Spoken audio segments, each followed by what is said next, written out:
Swayam Prabha. Digital India. Educated India.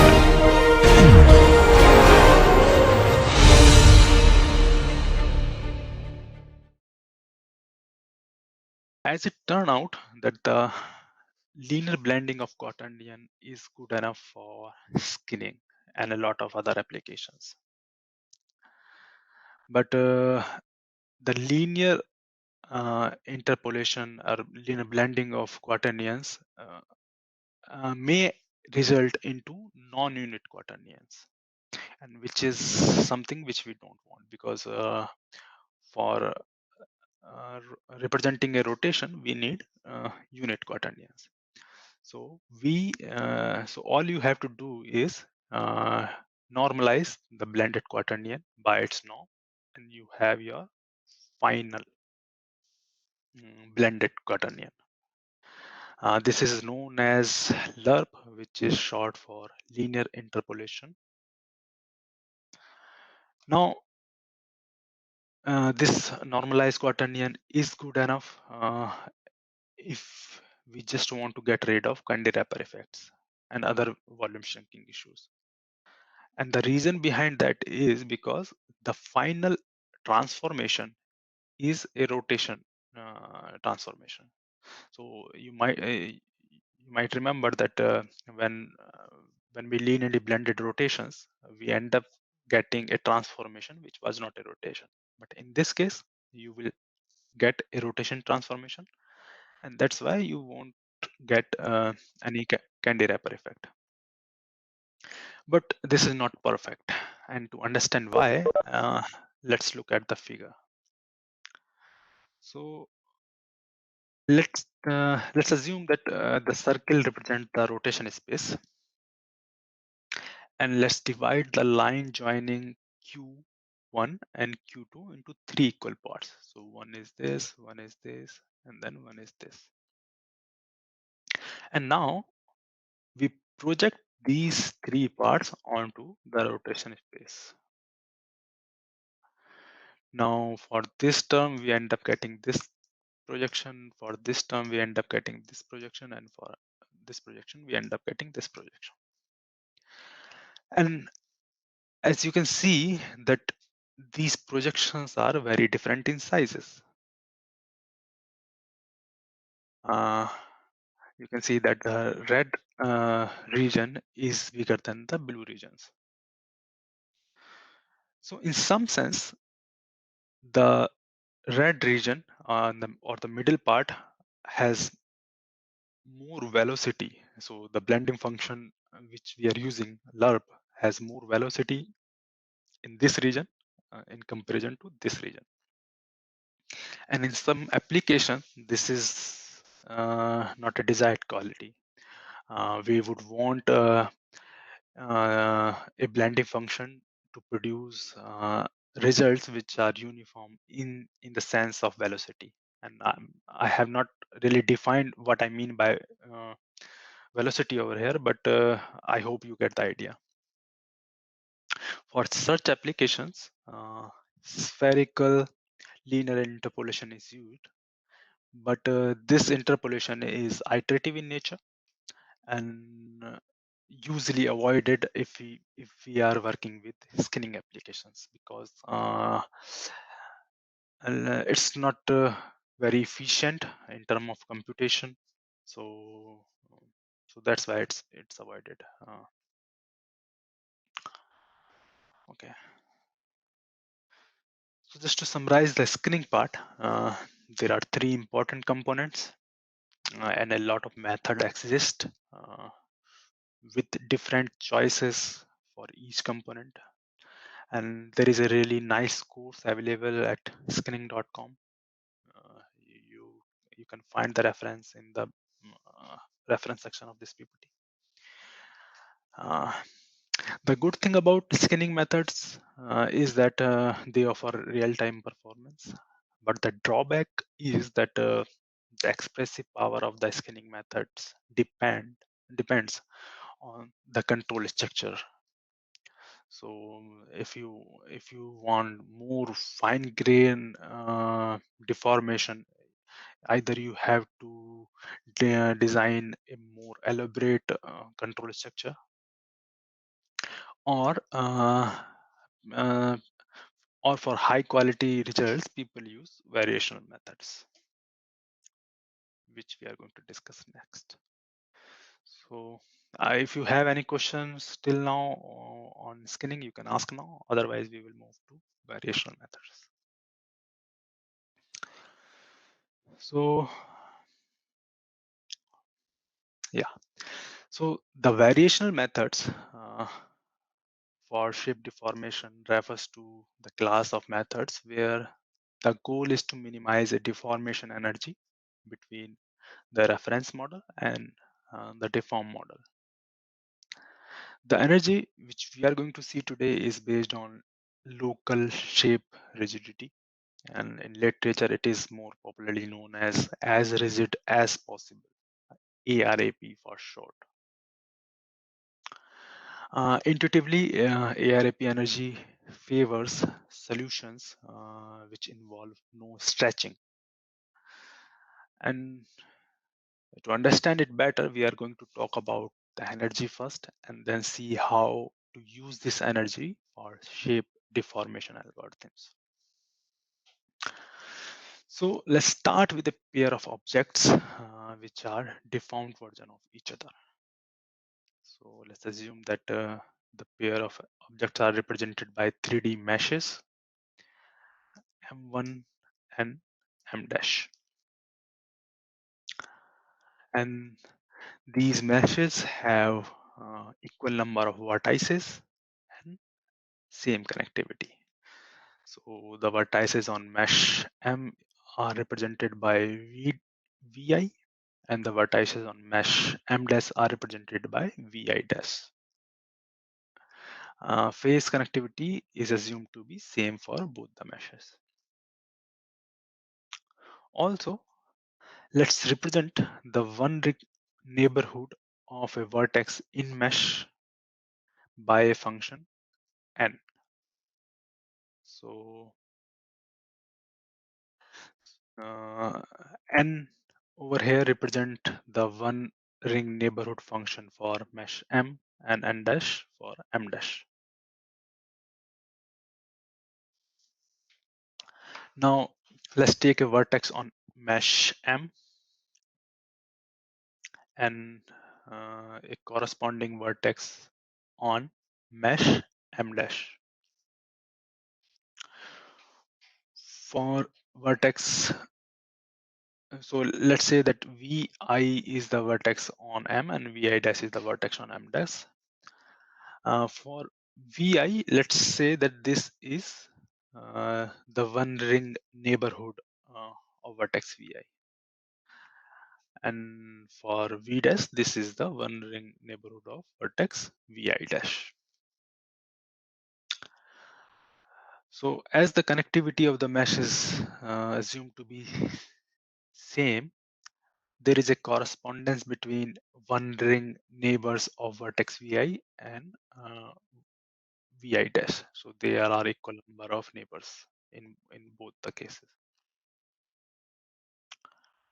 So now during the deformation process, we would not want the reference object M1 to undergo drastic changes, and because that will destroy the geometry of the object.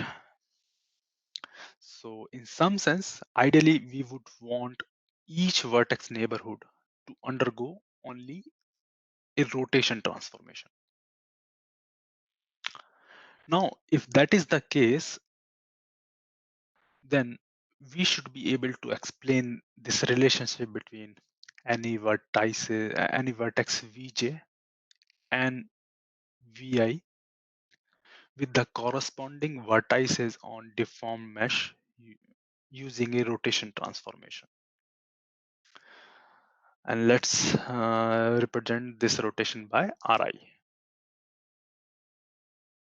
So in some sense, you take any vertex, any vertex in the one neighborhood of vertex Vi, and if there is no drastic change, what we want is to apply one rotation on this edge and get the corresponding edge on the one ring neighborhood of vertex vi dash. Now, if this is not the case, we can define an energy that can measure the deviation from such a case, which is our ARAP energy. So this is the energy, and if there exists a rotation that can explain the deformation of one ring neighborhood uh, using a rotation only, this energy will be zero. Otherwise, this will have some value for this energy. Wij over here represents the weights corresponding to each edge, and these weights are important to handle non-uniformity in the mesh discretization process. If you have seen cotan weights, you have already seen one type of weights. If you haven't seen them, don't worry, you will see them in coming sessions, hopefully. Now, if there is no rotation for which this ARAP energy is zero, we would still want to find a rotation that will minimize this energy. So let's just see how we can minimize this energy. So let's write Vi minus Vj by edge representation Eij, and similarly Vi dash minus Vj dash by Eij dash. Now, if you substitute these notations in the energy, we get up with this energy. Now,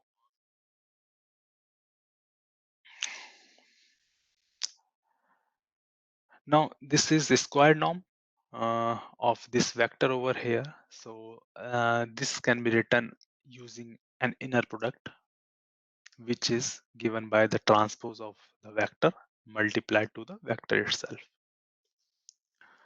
Now, by expanding the inner product, we will get this expression. Now, we want to minimize this energy with respect to the rotation Ri. So in some sense, we can ignore the terms which are not dependent on the rotation. So we can ignore this term and we can ignore this term. So if you ignore these two terms, the complete energy can be represented, can be boils down to this single term. Now, because it's a minimization problem and there is a negative sign over here, we can just change the sign of the term over here and convert it into a maximization problem. And we can also ignore the constant term too. It is not going to impact our optimization. Now, if you take a close look at it, it's a scalar number, and taking trace of a scalar number will not change anything. So you can convert this function into this function over here. And once you have trace in the picture, trace is invariant to cyclic permutation of the terms. So we can write this term into as this term by taking a cyclic permutation of this term. So you take it, you multiply, you take a cyclic permutation, and you end up getting this. Wij remains as it is because it's a scalar term.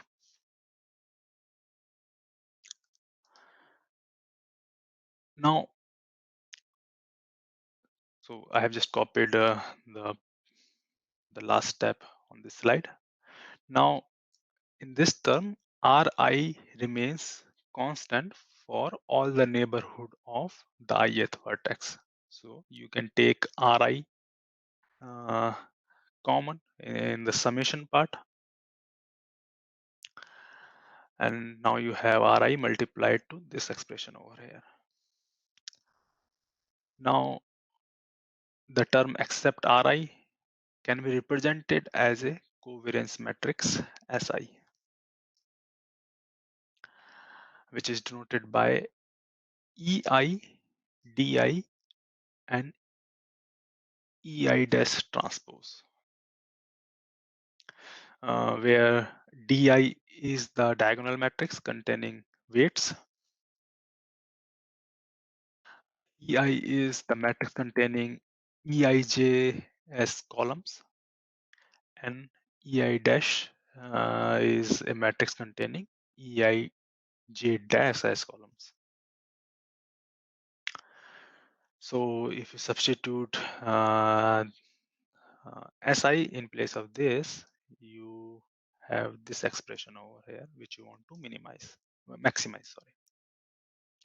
Now it's a popular problem in field of optimization, and I'm not going to discuss how you get the solution, but the solution to this problem is given by Vi multiplied to Ui transpose, where Ui and Vi are computed using singular value decomposition of the covariance matrix. So to find the solution of this, you have to take SVD of Si.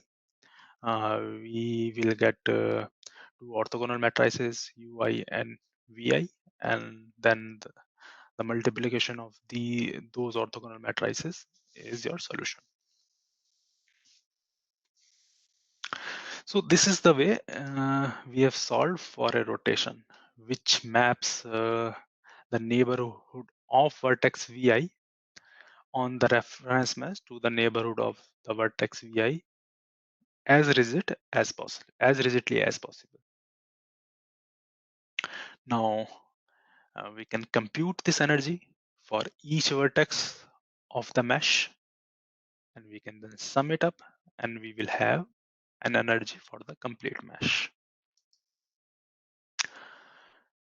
Now, for shape deformation algorithms,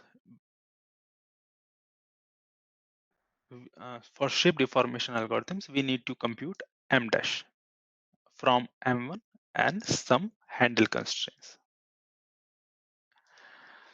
So in the expression over here, we only know Vi and Wij's, which are the coordinates of the reference mesh, coordinates of the vertices of the reference mesh, and Wij is the weights, which remains constant for a given mesh. But Vi dash and Ri's are unknown to us, and we have to solve for both of them. Now, the earlier solution was when we knew the deformed vertices, but in this case, because we don't know those vertices, it's a complex problem, and we cannot solve for both the variables at the same time. So the proposed solution is that we solve this iteratively, and by iteratively I mean we fix the deformed vertices and then solve for Ri's, then we fix for Ri's, and then solve for deformed vertices. So in some sense, we initialize the deformed vertices using some initial estimation, some sort of algorithm, and then we compute the optimal rotations based on those those, those initialize deformed coordinates. Then once you have those optimal rotations, we apply those optimal rotations on the reference mesh, and you end up getting new deformed vertex coordinates. Now from those vertex coordinate, you compute optimal rotations again. So using this on the example which we have seen in the first session. So the top, so in this case, the top and bottom are being rotated in opposite directions. So if you just solve it for the first time, this is the result you are going to get. And if you keep iterating over these steps, the result get finer and finer. I mean, this is a very basic algorithm in variational shape deformation algorithms, and it has its own problem. So if you are interested in knowing more about these kind of algorithm, you should follow these references. I'm going to show you a demo for this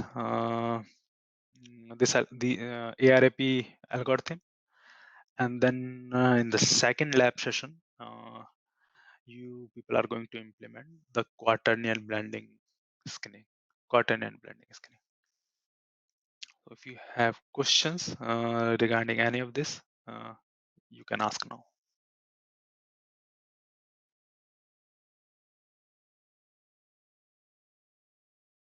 So what I'm doing at the moment is that the vertices in the blue, as you can see, are the handles at the moment, and this is what you are going to use to specify the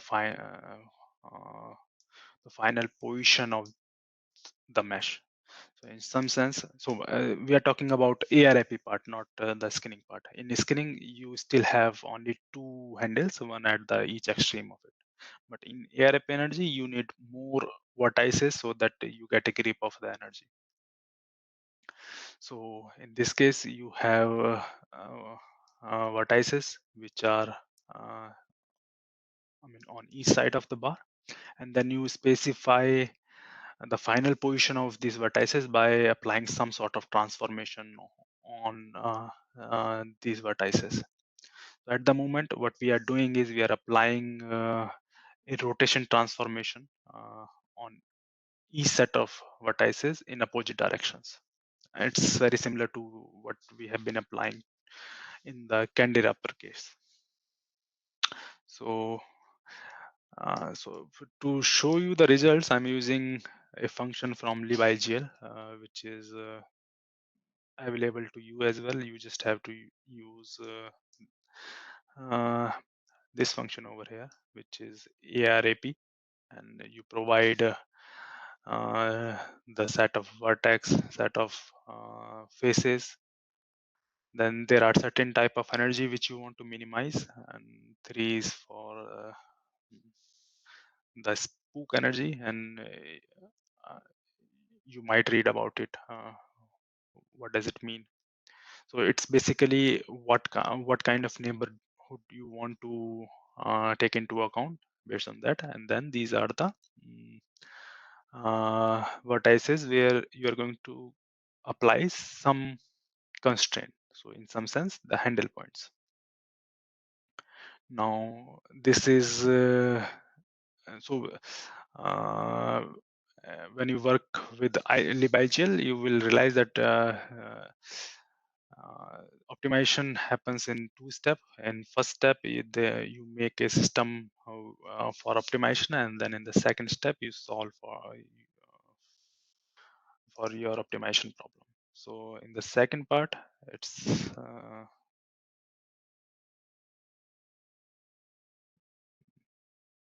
one second.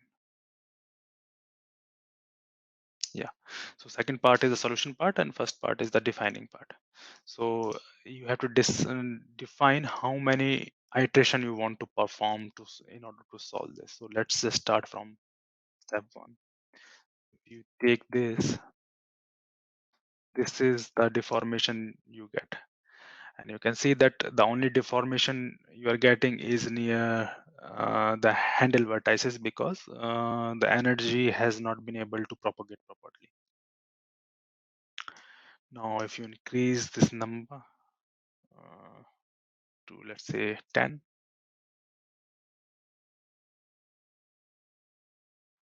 you can see that things are getting smoother, but this is still not the best thing you have seen till now. So maybe you increase the number of steps to 100. You see a very smooth deformation happening, and this is what you should expect if you when you are done with your quaternion example, quaternion part of the lab. So now I will just show you what you have to do in your second lab.